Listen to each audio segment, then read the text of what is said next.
తోగుట మండలం పెదమాసాన్పల్లి గ్రామంలో మావోయిస్టు పార్టీకి చెందిన వాల్ పోస్టర్లు కలకలం రేపాయి. కార్పొరేట్ కంపెనీకి వ్యతిరేకంగా వాల్ రైటింగ్స్ వెలిశాయి. అలాగే పేదల భూములు తిరిగి ఇవ్వాలని ఇచ్చేయాలంటూ డిమాండ్ చేశారు. హెట్రో ఫార్మా కంపెనీ 300 ఎకరాల భూమిని రైతుల దగ్గర నుంచి తీసుకున్న నేపథ్యంలో ప్రభుత్వానికి వ్యతిరేకంగా ఈ వాల్ పోస్టర్లు వెలుగులోకి రావడం సంచలనంగా మారింది. ఫార్మా కంపెనీ వ్యతిరేకంగా చాలాసార్లు రైతులు ఆందోళన నిర్వహించారు. కంపెనీని స్థాపించడానికి ఏర్పాటు చేస్తున్న క్రమంలో వాల్ పోస్టర్లు వేసిన వాళ్ళు అసలు నక్సలైట్లా లేదా మామూలు వ్యక్తులా అనే కోణంలో పోలీసులు దర్యాప్తు చేస్తున్నారు. రైట్, ఇదే విషయానికి సంబంధించి మరిన్ని అప్డేట్స్ మా ప్రతినిధి స్వామి అందిస్తారు. స్వామి, చెప్పండి, సిద్దిపేట జిల్లా తోగుట మండలం వద్ద పెదమాసాన్పల్లి గ్రామంలో మావోయిస్టు పార్టీకి చెందిన వాల్ పోస్టర్లు కలకలం రేపినట్టు తెలుస్తోంది. దీనికి సంబంధించి మీ దగ్గర ఉన్న తాజా అప్డేట్స్ ఏంటి? సిద్దిపేట జిల్లాలో తరచుగా మావోయిస్టులకు సంబంధించిన వాల్ పోస్టర్లు వెలువడుతున్నాయి. గత ఎన్నికలకు మొన్న జరిగినటువంటి ఎన్నికలకు ముందు దుబ్బాక మండలం దుబ్బలపల్లి గ్రామంలో టీఆర్ఎస్ విధి విధానాలను వ్యతిరేకిస్తూ సహజ వనరులు ధ్వంసమవుతున్నాయి, గ్రామాలలో స్వేచ్ఛ అనేది లేదు అని చెప్పేసి కూడా వాల్ పోస్టర్లు వేశాయి. అది మామూలు వ్యక్తుల లేకపోతే నక్సలైట్కి సంబంధించిన అంశం అనేది కూడా పోలీసులు తేల్చలేకపోయారు.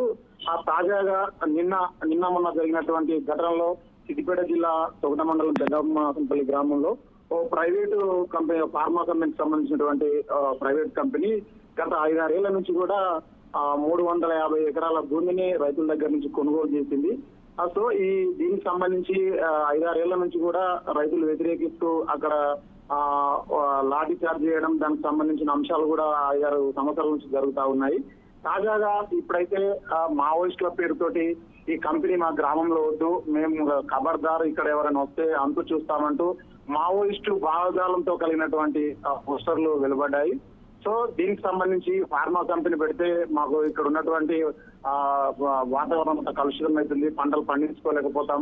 ఒక ప్రైవేట్ సంబంధించినటువంటి ఫార్మా కంపెనీ మా ప్రాంతంలో ఉంటే చాలా ఇబ్బందులకు గురవుతున్నామన్న ఆ కోణంలో ఈ వాల్ పోస్టర్లు రాసినట్టు మనకు కనిపిస్తా ఉంది. సో ఇదైతే మావోయిస్టులు సంబంధించినటువంటి వాళ్ళు రాశారా, లేకపోతే ఆ కంపెనీకి వ్యతిరేకిస్తున్నటువంటి ఎవరన్నా కల్పించుకొని రాశారా అనేది కూడా పోలీసులు తేల్చాల్సిన అంశం ఉంది. గత కొన్ని రోజులుగా ప్రభుత్వానికి వ్యతిరేకంగా అయితే జిల్లాలో పోస్టర్లు వేయడం కానీ, వాల్ రైటింగ్స్ రాయడం కానీ కూడా జరుగుతా ఉంది. అంటే ఇప్పుడున్న రోజుల్లో ఏదైతే పెద్దమాసన్పల్లి అంటున్నామో అది ఒక 30 ఏళ్ల క్రితం ఉమ్మడి ఆంధ్రప్రదేశ్ లో పీపుల్స్ వార్కు కంచుకోట లాంటి ప్రాంతం ఇదంతా. అప్పట్లో గిరాయిపల్లి అనేది ఈ ప్రాంతంలోనే ఉంది. దీని పక్కనే ప్రాజెక్ట్ కూడా ఉంది. అంత మొత్తం పెద్దమాసన్పల్లి, సిరిసనగండ్ల, గిరాయిపల్లికి సంబంధించినటువంటి ఒక 25 సంవత్సరాల క్రితం ఇక్కడ దళాలు సంచరించి ఇప్పటికీ అంశాలు గతంలో ఉండేవి. సో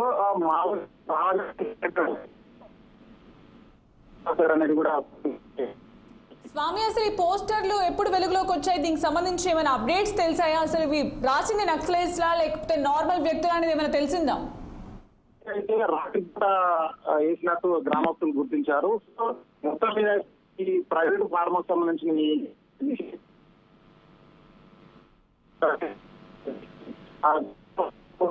పోలీసులకు సమాచారం ఇచ్చారు. అదే ఈ రోజు అయితే